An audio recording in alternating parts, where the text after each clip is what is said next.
amigos, Carlos Alberto Diego here from the Four Diegos, and welcome to the Four Diegos Hot Topic of the Week. With me is Warren Diego. Now, Warren, during the week, it's a hot topic.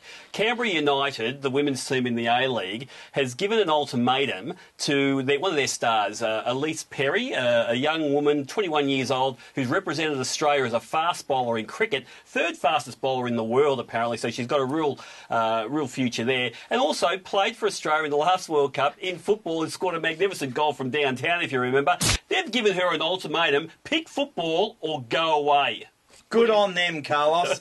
Good on Canberra United, because you've got to... I think, let's face it, even in women's sport, the time has long passed to be able to play two things at the top level consistently for a long period of time. I think she's even been talking about making a decision about what to do, Carlos. I would only say to Canberra United is, if you're going to make her play professional football, and that's what she decides, we have to find a way of remunerating her to a point where she's getting the wages that she's currently getting to sports. If you can't do that, you can't make those demands. But if you can find a way with the FFA supporting you, good on you, because this is making a statement that women's football is not Mickey Mouse, it's not part-time, it's full-on, and good on them. 5 days a week. They wanted to be full-time. They wanted to live in Canberra. That means the end of the cricket. What's wrong with living in Canberra, Carlos? Well, the fact that it's an artificial city is one thing, and the fact that you've got to hobnob with some of those politicians that functions and discos, that'd be a hard thing to deal with. But she's got to live in Canberra, move away from her family. She does a university course too, so she's pretty driven. There's universities in Canberra, yeah, Carlos. She's a driven young woman who's got a big future ahead of you.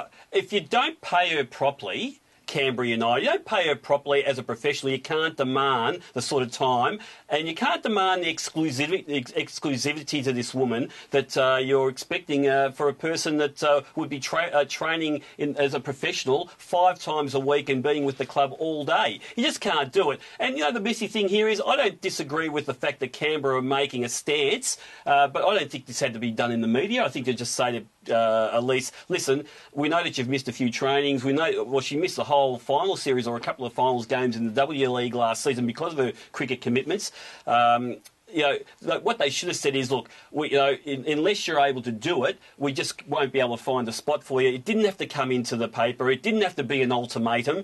But I'm sure the way Elise Perry has conducted herself in the media this week, talking about the fact that she fully understands Canberra United's stance, she's really appreciative of the opportunity they've given her, but she still wants to play both sports and move on. She's shown a lot of class. I'm not quite sure Canberra United in the media has shown that same class. No, you're the expert on social media, Carlos, and perhaps they should have chosen another way to do this. But I think as a general principle, we've got to find, and this might be head in the clouds, pie in the sky. It is. If you're going to talk about the fact that you're going to pay these girls properly. No, you could have, Carlos, and this is where you're naive. You're naive. There's no doubt about it.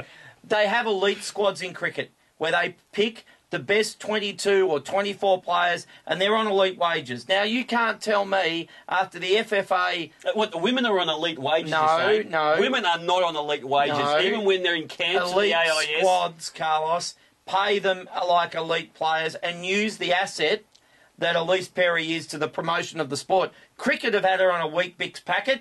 We can get football putting her on a Nutrigrain packet or something. So get an elite squad, get her supported, and I'm fine with it. Talking about naive, talking about narrow-minded, you are all those things. Netball girls who are unbelievable athletes, they get no money. They get very little money through this, through the national competition that they're playing in. And you know, I think it's just token, $30,000 to the best players, maybe $50,000. That's no more than the teacher's wage. You can't live on that, and especially given that your sport is such a short part of your life, your career in sport is such a short part of your life, you know, it's just not enough money. And a lot of these girls put the whole, you know, having a family on hold. And imagine how many frustrated husbands there are out there who are just waiting for the girls to fulfil their dreams and move on to having a family. Girls, there's a lot more at stake for girls than guys, but we treat them poorly in that we don't pay them well, but we expect the same sort of dedication that we expect with the top-level guys. Unlike you, Carlos, I'm not getting the violins out for them. I'm trying to find a way to help them.